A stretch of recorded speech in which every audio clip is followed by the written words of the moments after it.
Preseason games are less about scoring in wins or losses than they are about giving teams a chance to evaluate their personnel. Here's what to look out for: what the Seahawks and Colts face off in Seattle's first preseason game of the 2018 season Thursday night. Preseason NFL games aren't so much about the result on the scoreboard. What's more important are the little battles conducted along the way as teams try to sort through what they have on their roster and players strive to show they belong. As the Seahawks open their 43rd preseason Thursday night against the Colts at CenturyLink Field, here are a few things worth watching. The new-look secondary: Richard Sherman is gone, Cam Chancellor is out for the year if not his career, Earl Thomas is holding out, and the one remaining Legion of Boom founding member on the current active roster, Byron Maxwell, is nursing a groin, hip injury. That means the Seahawks starting secondary tonight figures to be strong safety Bradley McDougald, free safety Tedrick Thompson, and cornerbacks Shaquille Griffin and Trey Flowers, the latter a fifth-round pick still making the transition from college safety. Other possible replacements if Maxwell is out, such as Nico Thorpe, Trevon Redd, and Dante Johnson, have also been battling injury issues and appear likely out for Thursday night. Justin Coleman will be the nickel. The Colts, meanwhile, have said quarterback Andrew Luck will play almost a quarter in what will be his first game since the 2016 regular season. Luck has been battling a shoulder injury. Who knows for sure what Luck will be like after such a layoff? But if he's anything close to his usual form, then he has some good targets to throw to in T.Y. Hilton and Ryan Grant, who could give the Seahawks a lot of information, as coach Pete Carroll so often refers to it, about the reshaped secondary. The Jermaine Ifedi quandary: the Seahawks have used the same five as the number one offensive line throughout camp: left tackle Dwayne Brown, left guard Ethan Pochak, center Justin Britt, right guard DJ Fluker, and right tackle Jermaine Ifedi. The Seahawks have stated that while there's always competition, they'd be fine if those five could solidify things and allow the line to build plenty of cohesion and continuity heading into the regular season. The biggest question there is suddenly Ifedi, who was benched during a mock game last Saturday after committing 2 penalties and then demoted to the second team for the final series of Tuesday's practice as apparent punishment for another false start penalty.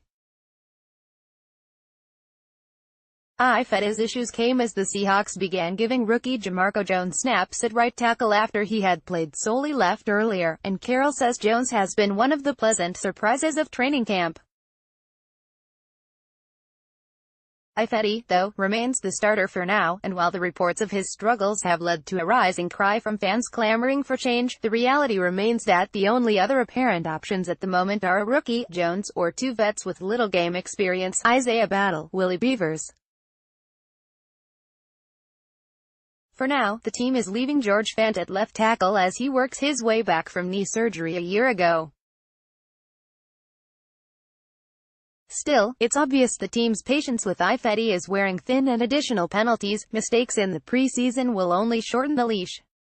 The new kickoff rules: the game will be the first chance for the Seahawks to get a look in game action at the league's new rules on kickoffs. 2 of the most basic changes of the rules are that the players on the kickoff team cannot get a running start, they have to line up within at least 1 yard of the ball at kickoff, and the receiving team has to have 8 players lined up within 15 yards of where the ball is kicked off, with only 3 allowed deep and no edge blocking allowed. That has led to the thinking that teams may line up 3 potential returners deep, with Seattle potentially pairing Lockett with 2 others capable of returning, such as first-round pick Rashad Penny. Lockett this week downplayed the impact of the new rules. "I don't think it's going to be much different," Lockett said. "Obviously, the people can't run 5 yards, we can't have wedges, it's going to be different things that we are going to have to try figure out. But, it's like what I said earlier in OTAs, it's probably going to end up being more like a punt return. You're going to have a lot more space to be able to work with." The kicker shuffle: 2 of the most fascinating position battles are at kicker, Sebastian Janikowski, Jason Myers, and punter, John Ryan, Michael Dixon. Carroll has said all will get their chances in preseason games, though he didn't specify exactly how they will rotate. Janikowski and Dixon have emerged as even bigger favorites to win the jobs over the past week. But the Seahawks will pay particular attention to how Dixon, a rookie, handles NFL punting. Also worth watching are the kicking batteries. The punter will also have to be the holder, and it's thought Ryan has a significant edge there on Dixon. Ryan has more often held for Janikowski in camp, but if Dixon is going to be the punter and Janikowski the kicker, at some point the two will have to get comfortable in game situations. Who's catching on at receiver? There are intriguing position battles galore, but few seem as unsettled as the last couple of receiver spots. Doug Baldwin won't play, and Brandon Marshall figures to see sparing action, while Lockett and veteran Jaron Brown also are likely to play only a series or two.